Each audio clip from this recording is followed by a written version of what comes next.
Good afternoon. I'm Barbie Jones. I'm the Executive Director of the Chamber leading business in Cabarrus. Welcome to our 2021 annual meeting. We're so glad you're with us today. We're coming to you live on Facebook and YouTube, and we invite you to engage with us. Join us in the chat feature. Let us know what's on your mind. You know, this year looks different than our years past. Normally, we're at Great Wolf Lodge with 400 of our best friends networking and catching up. And this year we aren't able to do that, but I promise we'll be back together as soon as possible. To say 2020 was a year like none other would be a bit of an understatement.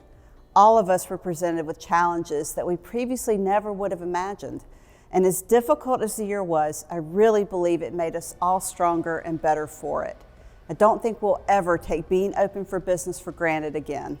Randy Welch is going to recap some of the work our chamber did in a minute, but I'd like to thank some folks who made real differences for Cabarrus County in 2020.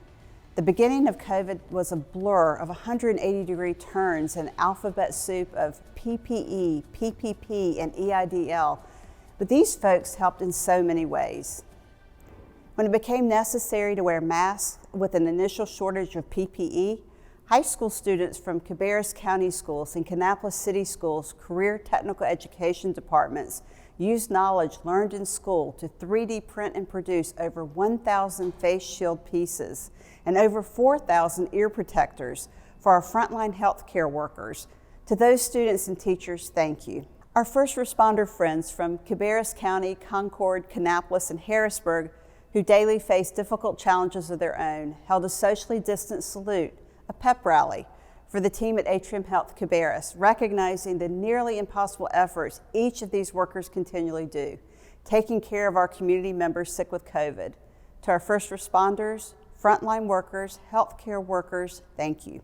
The Cabarrus Health Alliance and Atrium Health teams took on an unprecedented virus and brought patience, knowledge, and kindness to our community while navigating constant changes in mandates, treatments, and procedures, working countless hours to meet unparalleled demand.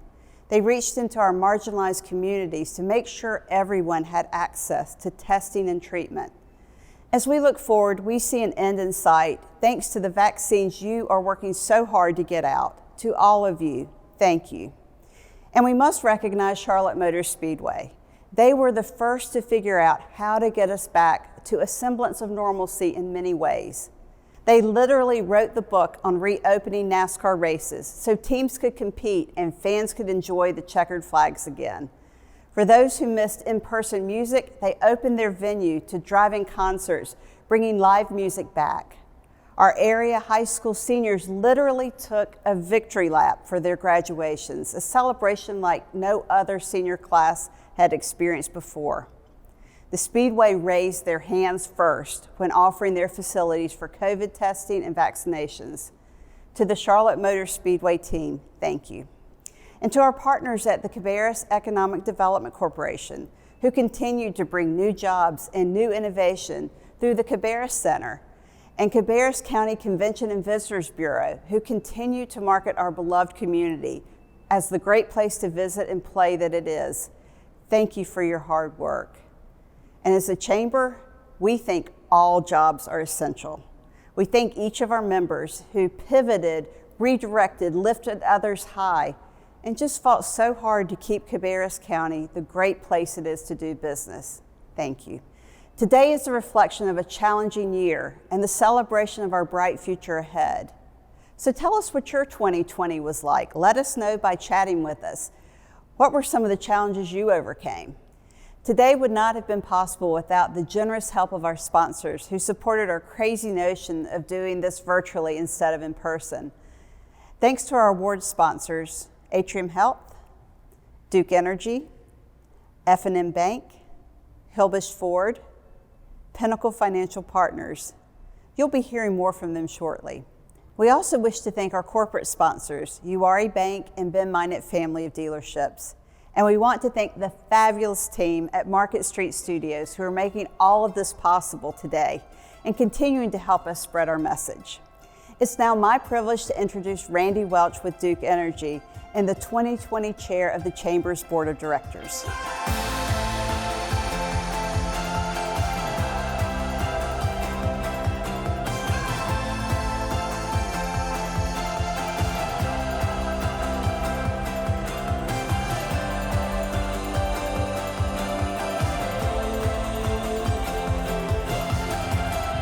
Thank you, Barbie. Hello, everyone. I'm Randy Welch, District Manager of Government Affairs and External Relations for Duke Energy. I was also the 2020 Chair of the Cabarrus Chamber's Board of Directors. 2020 presented many challenges to our business community, and it was truly an unprecedented year. I'm speaking to you today from the Atrium Health Ballpark, home of the Kannapolis Cannonballers, which opened in 2020 to what should have been their inaugural season. Instead, like so many other businesses and organizations, they faced disappointment head-on with the arrival of the COVID-19 pandemic. The Cannonballers, our government officials, our schools, tourism industry, our healthcare providers, our local businesses and nonprofits, and even our customers were forced to change, and we saw new ways of doing business emerge. The Chamber fulfilled one of its most important roles as a connection point for resources and information, helping our resilient business community overcome the ever-changing obstacles of the COVID-19 pandemic. And I would like to share some of those highlights of the Chamber's work with you. First, the Chamber kept you informed with updates from municipalities, state and federal government, and other local resources via email. These communications were also available publicly on our website at cabarrus.biz, as we recognize the importance of success for all our businesses during this time frame. In total, the Chamber issued 90+ pandemic-related communications and offered 7 pandemic-specific webinars to help members navigate the challenging business landscape. The Chamber's membership remains strong with 583 members, including 40 new members, and we continue to work with those experiencing hardship to keep membership active. Our programs and events were significantly changed without the ability to gather in person.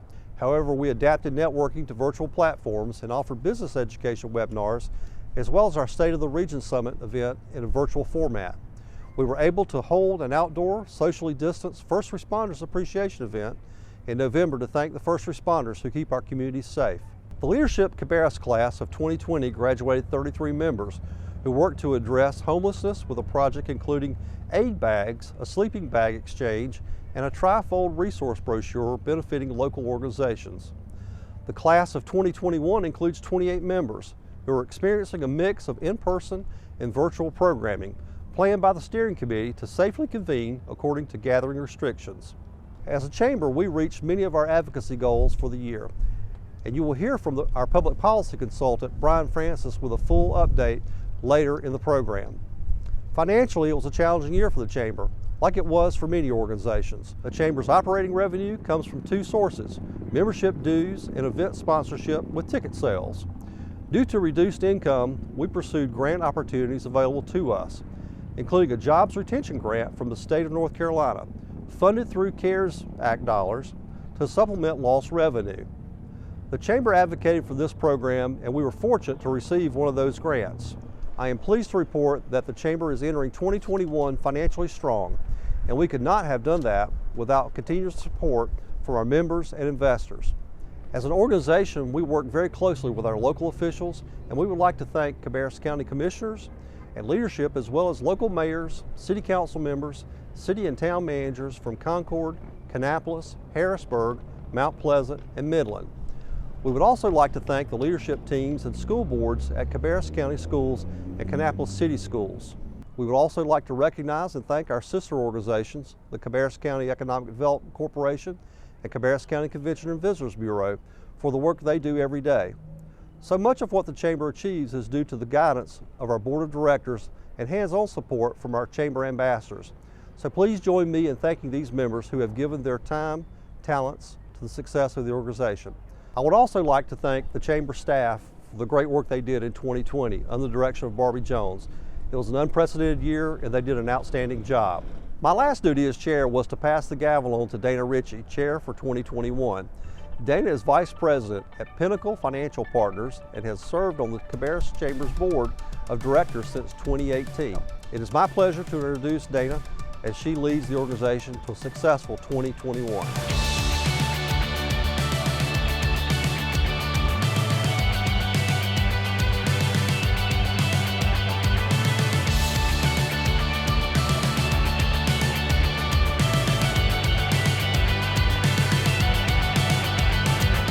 Thank you, Randy, for all you've done for the Chamber and all you continue to do.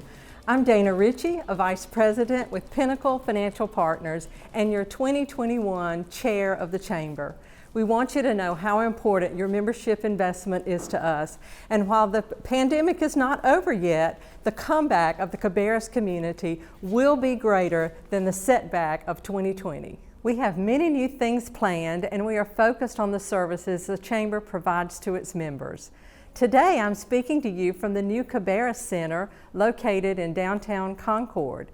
The Chamber is proud to be a partner with the Cabarrus Center, along with the Cabarrus Economic Development Corporation, the Small Business Center, Downtown Concord Development Corporation, and many others.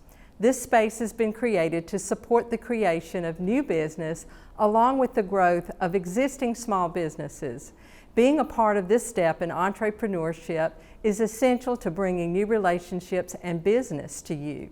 Once we can gather for events again, we will be continuing our most popular chamber programs like the Business After Hours, Cabarrus Connections, the Brew and Q, First Responder and Educator Appreciation events, the Women in Business Conference, and the State of the Region Summit. Until then, please watch the Chamber's email communication for virtual opportunities you can enjoy from your home or office. New to the Chamber's schedule this year will be fun and active events, including the Chamber Charge Forward 5K and a miniature golf classic. Members can take part in implicit bias trainings this year, where we will develop leaders who will be informed on how to create equitable, diverse, and inclusive workforce environments. Many of you know business leaders who are not currently members of the Chamber. We encourage you to share benefits you have received by supporting this organization and invite them to join us. Connect these potential members with the Chamber staff so we can continue to grow this vital organization. Potential new members can visit the Chamber website at cabarrus.biz to learn more about benefits of our membership. The Chamber is your voice to keep Cabarrus County business friendly, and our advocacy committee and staff confer with our local, state, and federal representatives to support legislation that enhances our great quality of life. The COVID-19 pandemic is an excellent example of why this advocacy work with our representatives is so important to our local businesses. Business advocacy and public policy will always be a major focus of the Chamber. Now, to give you more information about the advocacy and public policy initiatives for 2021, please welcome Brian Francis, the Chamber Public Policy Consultant.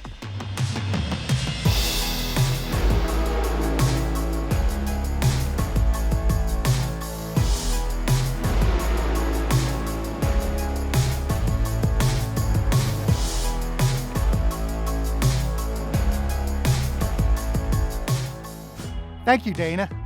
Good afternoon. I'm Brian Francis with Francis Consulting Services and the Advocacy Consultant for the Chamber.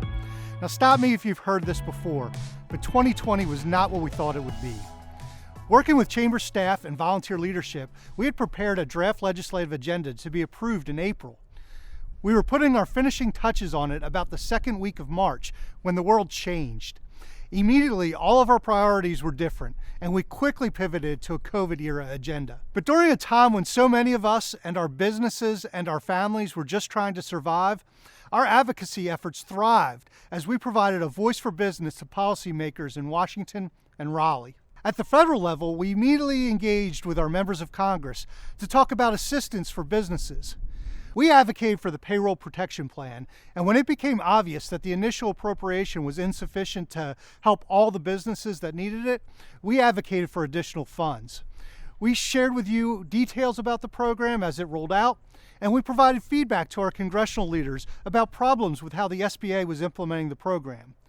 We worked first with our DC delegation and then with our Raleigh delegation to make sure that these stimulus funds were not taxed, and helped change a proposal in Raleigh that would have double taxed PPP proceeds by both taxing the forgiven loan amount and prohibiting the deductibility of expenses paid for by the loan. When it appeared that Congress would be deadlocked over an additional round of stimulus in DC, we led a group of more than 30 chambers from across North Carolina to appeal to the state's congressional delegation to get a bill done. And Congress did, making a new round of PPP loans available to the country's hardest hit businesses and providing other cash infusion into the economy. Now, at the state level, we also advocated for and shared with you state-level programs to help those businesses that couldn't access PPP loans. Our state-level agenda addressed other COVID issues as well. We've long argued for a fair system of grading our schools, recognizing that they should be measured based on the progress they make with students, regardless of the student's educational attainment when they arrive at the schoolhouse. We were particularly concerned that these schools would be graded harshly if students underperformed while studying at home. We suggested, and the General Assembly agreed, that we should not post school report cards for 2021, as it would tell the world an inaccurate story about the quality of our schools. We have also seen that COVID has changed the way that we interact with government, and in some ways for the better. The state should look at every operational change it made due to COVID and ask, does this way work better? If so, we should keep it. As a side note, I've been to the DMV with both my teenagers in the last 3 months, and though getting an appointment was a little bit of a challenge, the experience at the DMV office was incredibly smooth. As we move into 2021, we anticipate this to be a transition year. A part of our efforts will be to continue to advocate for measures that will help us emerge from the pandemic, whether that's pushing for better vaccination distribution from the federal government on down, or advocating for state policies that will help businesses recover quickly. But part of our efforts will be around a return focus to the issues that have always been important. I'm at Cox Mill Elementary School. You may be able to hear the hammers and saws building new homes here. And if you can't, you can see the demands on this school by the number of mobile classrooms behind me. We will continue to push for funding streams to build new schools because kids will be returning to the classroom and we need room for them to learn. And we'll continue to push for quality childcare that start our kids' education off right and affordable childcare to ensure that ready and able workers can join the workforce. Finally, we will continue to be your source for information about the policy issues that impact our community and your business with our weekly Monday Minute Update. Thank you again for your support of the Chamber and for giving us an opportunity to lead business in Cabarrus as your policy advocate. Now, Barbie will be presenting the 2020 Annual Awards. Our annual awards are an important time for our Chamber to recognize the contributions of our local businesses and organizations to our community. Next, we'll present the following 5 awards reflecting 2020. Small Business of the Year, presented by Steve Fisher of F&M Bank. Nonprofit of the Year, presented by Tim Vaughn of Hillbush Ford. New Business of the Year, presented by Jeff Joyce of Pinnacle Financial Partners. The Community Impact Award, presented by Chris Bowe from Atrium Health. And the Citizenship and Service Award, presented by Randy Welch of Duke Energy. Thanks a lot, Barbie. Hi, everyone. I'm Steve Fisher, Chairman and CEO of F&M Bank. And we're so honored to be here this year to give the Small Business of the Year Award. You know, winning the Small Business of the Year Award in 2020 is a bit like being awarded the best flying seagull in the middle of a hurricane. It's kind of hard to be graceful in the midst of a hurricane, but we've had some businesses that have done it. And at F&M Bank, we were honored to be side by side with those businesses and helping them through the year. And at F&M Bank, we are a small business, so we understand what you're going through. And once again, that's why we're honored to be here this year, more than any, to say congratulations and thank you to our small businesses. So the criteria for the Small Business of the Year Award is that the business demonstrates growth since opening, has the ability to overcome challenges, and boy did they ever in this past year, demonstrates community involvement, and that the business's leadership has increased productivity and inspired innovation while contributing to their success. And the nominees for this year are 73 in Maine, Complete Design and Packaging, Dough Girls Catering, Johnny Rogers Barbecue and Burgers. So this year's winner opened their doors in 2017 as an innovator and a catalyst for economic development in downtown Mount Pleasant. And they also met the challenges presented by COVID this year with optimism and opportunity. The restaurant offers a full menu of fine dining options such as the Bourbon Bar, my personal favorite, the Chef's Table, destination features, and the newly opened cafe and coffee shop. Their special events include classes with wines and antique bourbons, live music events ranging from beach music to jazz, and all of that leading up to a feature story in Our State magazine. They've given back to the community they love in many ways, including providing meal vouchers to families during COVID-19, supporting the Mount Pleasant schools, and adding to the beautification of the town with their own additions and maintenance to community flower beds. When COVID presented challenges in finding personal protection equipment, the company led the way in searching for novel products to meet the safety needs. They connected with a local biomedical company that had been developing a new solution that would disinfect and add longer protection to surfaces, thus sourcing a supply and a product that was extremely cost-effective and safer than others. The work they did with the company has allowed it to grow and distribute their own product to other businesses and facilities nationwide. When our community was thirsty for events, they co-hosted the Cicada Beer and Whiskey Festival, featuring all of the Cabarrus County's breweries. To do it safely, the breweries visited individual groups of people socially distanced from each other within the restaurant to discuss all of their beers. This was instead of a large crowd event, which worked nicely. The festival raised money for the arts, and it was a great way to support their brewery friends during the difficult circumstances of the pandemic. We look forward to seeing their continued success, and we're proud to present them this award. So we are so excited to give this year's Small Business of the Year award to our good friends at 73 in Maine. Doc, congratulations. Well done. Thank you. I appreciate it very much. On behalf of all the staff, I'm here with Jody, our general manager, and on behalf of all our staff who make the magic happen every night, thank you very much. We've always been about serving the community and people who come here, and we're very customer driven, and we're really excited, and thank you for the recognition. Absolutely. So I'm going to stay here and enjoy the bourbon bar, but I'm going to send you back to the dulcet tones of Mr. Tim Vaughn. Thanks, Steve, and congratulations again to 73 in Maine. I'm Tim Vaughn, representing Hilbush Ford for the Nonprofit of the Year Award. It says it all. We're so proud to sponsor this.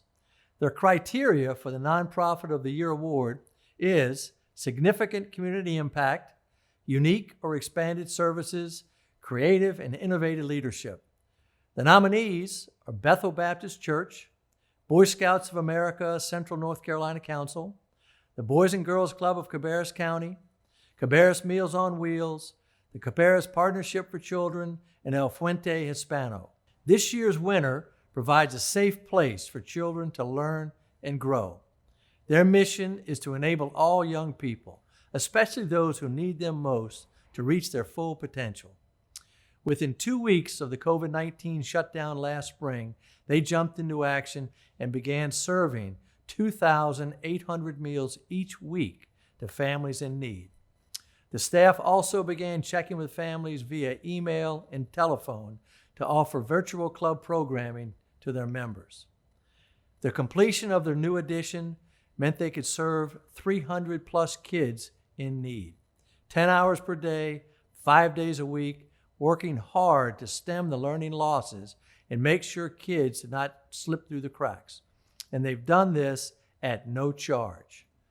When Cabarrus County Schools announced they would open under Plan C back in August, they had under 2 weeks to prepare to operate as a temporary school, and they made it happen in opening their doors on August the 17th, offering full-day programming to children. For parents and kids, they have restored a feeling of safety, and most importantly, the kids get to be kids again, playing with friends, spending time with mentors and heroes, and having fun in a safe environment. No doubt, this year's winner has significantly impacted our county in a big-time positive way. We are proud to present the Boys and Girls Club of Cabarrus County with the Nonprofit of the Year Award. Congratulations. I'm on site at the Boys and Girls Club of Cabarrus County presenting the award to Valerie Melton, Executive Director of the Boys and Girls Club. Thank you, Tim. Thank you so much for this award. Our board is so appreciative. I just want to thank everyone in the community that supported the club throughout this year, our board of directors, and especially our amazing staff that have allowed us to continue to serve the kids throughout the year. Thank you.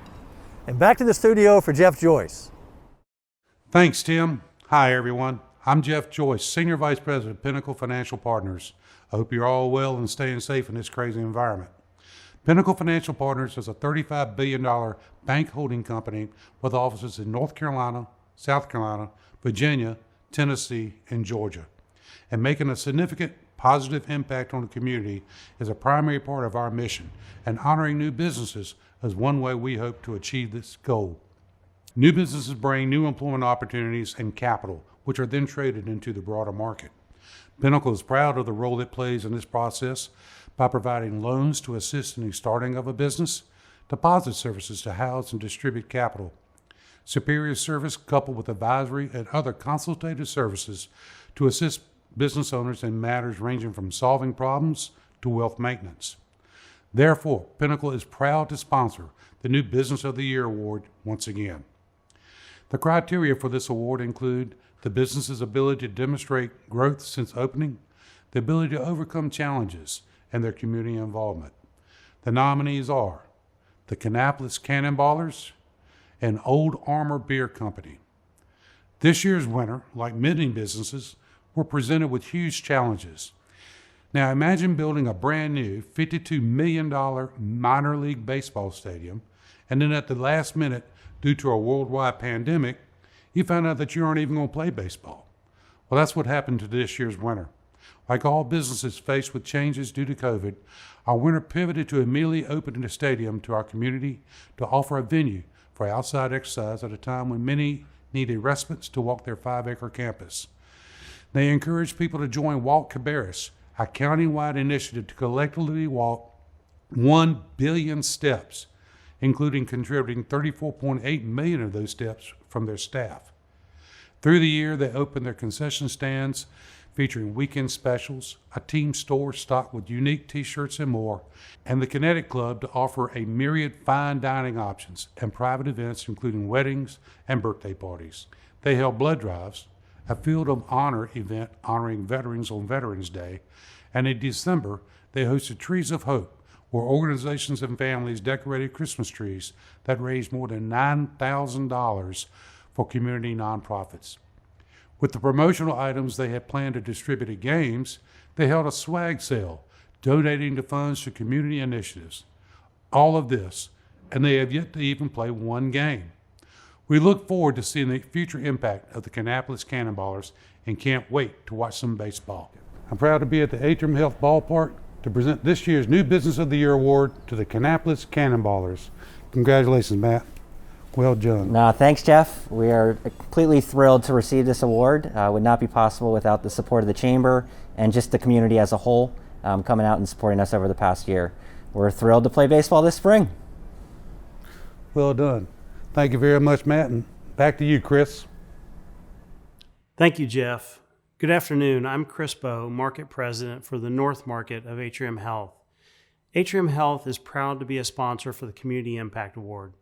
The Atrium Health mission of health, hope, and healing for all is synergistic with the Community Impact Award criteria for all benefit. The nominees share Atrium Health's commitment to being socially responsible in the community. The nominees for this award are dedicated to identifying areas of need and responding to those needs through financial support and volunteerism. They want to be a good neighbor and make the world a better place to live.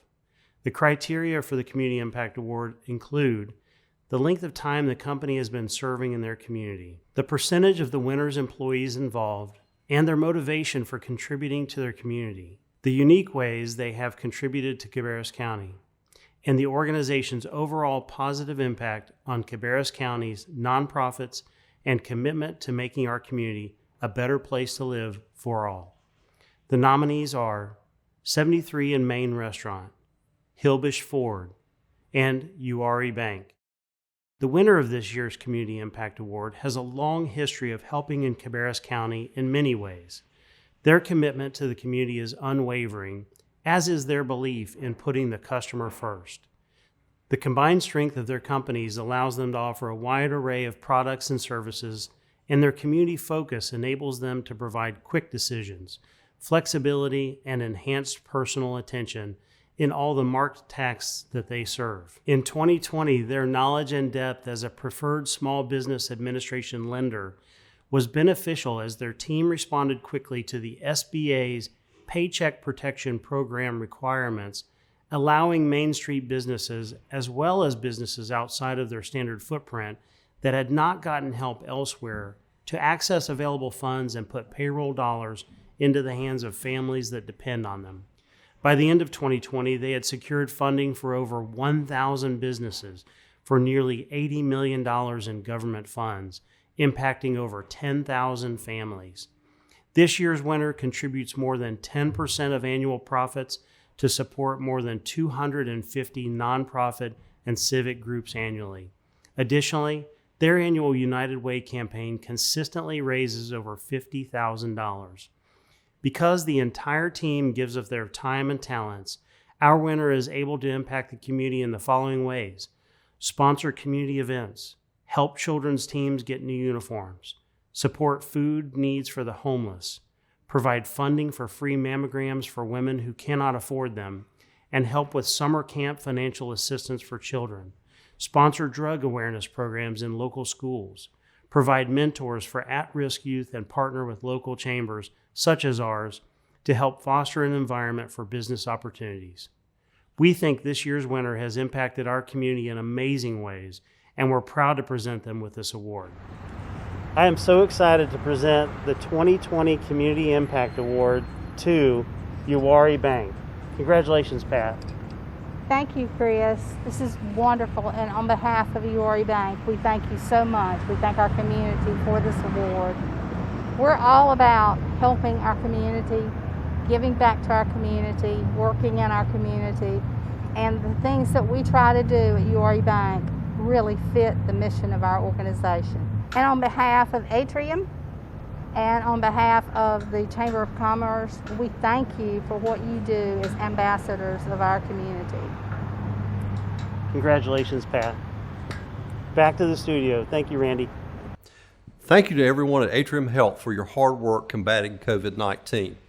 Good afternoon. I'm Randy Welch, District Manager for Duke Energy, and it's an honor for me to be with you here today. Our nation, and the Carolinas in particular, has a long and proud tradition of volunteer service. Now more than ever, volunteers are needed to renew their commitment to helping others and creating efforts that bring us closer together as a community and as a nation. In recognition of the 2004 centennial celebration of Duke Energy's founding, the company established the Duke Energy Citizenship and Service Award to honor outstanding community leaders for their volunteer leadership and community impact. This is a tribute to individuals or groups who make a difference in their communities or places of work by using their time, talents, and compassion to positively impact the lives of others. Recipients of this award help foster a culture of citizenship and service that serves as a catalyst for others to become involved in civic and social activities. This award is intended to recognize outstanding volunteer service and civic participation over an extended period of time, like the person selected for this year's award. Duke Energy is proud to again partner with the Chamber, leading business in Cabarrus, to recognize an outstanding citizen in this community. A citizen whose actions embody the attributes of citizenship and service that the founders of Duke Energy built a company upon that continues to be the economic catalyst for the economy of the Carolinas for now, more than 100 years later. There's always, at that point in your life, and you're always suspicious of somebody new coming in your life, especially somebody who's dating your mother. But from the first time that I met Joe, it's been easy. I have known him for about 20 years, and looking back on it now, one of our first conversations, he made a comment about, well, I've decided to give back to the community.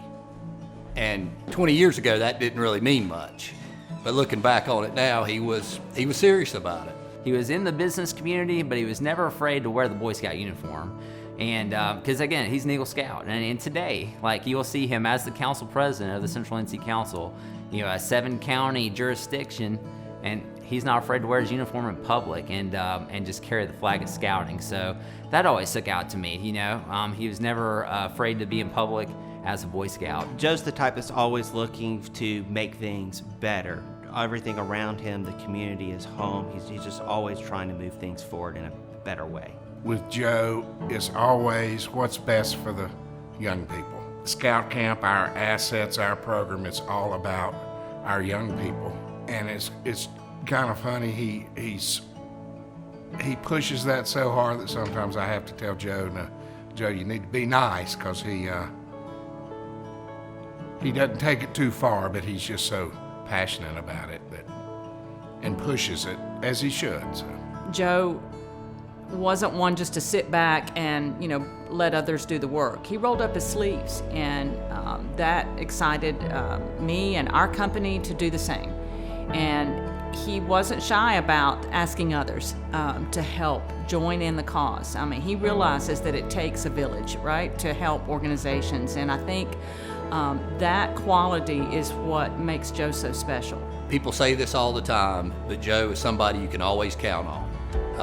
You can count on probably one hand the number of people that you can always call that always do what they say they're going to do. One thing about Joe, not only does he just give his time and money, but really gives his effort too. And when he says he's going to be part of a group or a board or an organization, he participates and he does his homework and always contributes, much more so than the average person. To me, if the Good Citizen Award is to recognize someone that we all should emulate and try to look forward to, someone who's going to have positive contributions to the community from the business perspective to the volunteer perspective, and just make your community better, then all the things I've just described would make Joe the perfect candidate. This award absolutely comes as no surprise to me.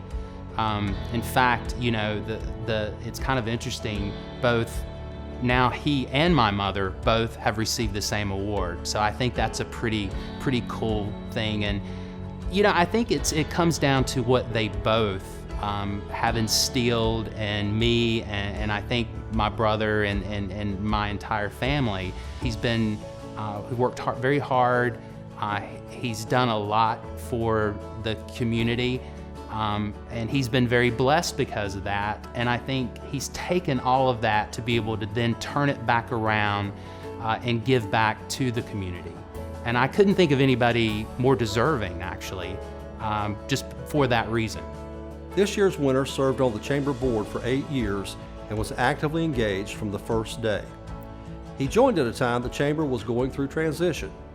After building and owning the building on Dale Earnhardt Boulevard, following the merger of the Concord and Kannapolis Chambers, it became advisable by 2011 for the Chamber to sell the building and reduce the size of its physical footprint. He was instrumental in the sale and rental negotiations that promised a bright and successful future for the organization, right-sizing it to allow it to concentrate on its members and mission. He chaired the board in 2017 and has always been a huge supporter of Chamber initiatives. He personally mentored new board members and was very accessible to new board chairs to help with any concerns. I knew as a past chair I could rely on this gentleman's expertise and past knowledge whenever I had questions, and he was always forthcoming and helpful. He shares a love and respect for the Chamber organization and, like all chairs, wants to do all we can to ensure its success. It's my honor to present this award to this year's Duke Energy Citizenship and Service Award for Cabarrus County to Joe Horton. In just a few moments, Joe will be arriving to what he thinks is an interview about his involvement with the Chamber. At this time, I will be surprising him with the award.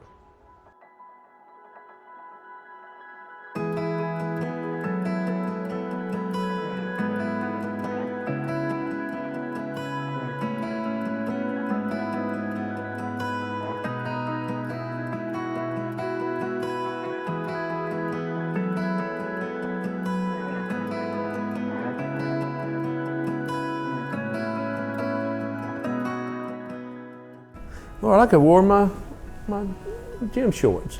Yeah. Hey, Randy. Hi, sir. On behalf of a grateful chamber and community and 29,000 employees of Duke Energy, I'd like to present you with the Citizenship and Service Award for Cabarrus County Chamber of Commerce. Wow. Thank you so much. You're certainly welcome. Oh. You deserve it. I didn't see this coming. Congratulations. Thank you. Congratulations. Thank you. Well deserved. Well deserved. You've done a lot for the Chamber and we appreciate it. Well, thank you. You're welcome. You're welcome. I'm kind of speechless right now. I didn't even know anything about this, but this is a great honor. There's been a lot of people in this community that I look up to that's received this award, and this is a great community to live in. But it takes a lot of people that have to give and sacrifice a lot of time, but I am totally shocked with this. Thank you. Here's Barbie. She was on FaceTime. Hey. Hey, Joe, did we surprise you? Oh my gosh. Yes, you did. I did not see this coming. Well, we couldn't think of anyone who was more deserving, and Oh, I could think of a lot of people. Well, we are so proud and appreciate so much what you've done for us in this community, and you and I go back a long, long way, but I will never forget the day that you sat in my office at United Way and said, how can we make local community kids better? How can we get the services they need? And it was on your shoulders